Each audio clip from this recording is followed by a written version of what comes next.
پاکستان کی پہلی کابینہ نے 15 اگست 1947 کو حلف اٹھایا۔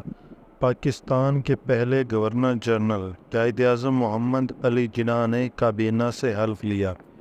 پہلی کابینہ میں لیاقت علی خان وزیر اعظم تھے۔ ان کے پاس وزیر دفاع اور وزیر خارجہ کا چارج بھی تھا۔ آئی چندریگر وزیر تجارت تھے۔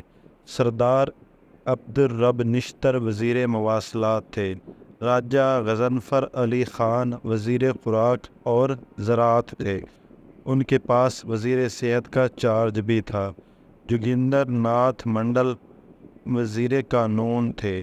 ملک غلام محمد وزیر خزانہ تھے۔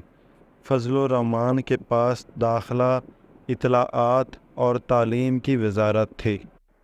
اس کابینہ کے تعاون سے قائد اعظم محمد علی جناح نے نہ صرف ملکی نظم و نسق کو استوار کیا بلکہ مہاجرین کی عارضی آباد کاری جیسے مشکل کام کو سر انجام دینے کی کوشش بھی کی۔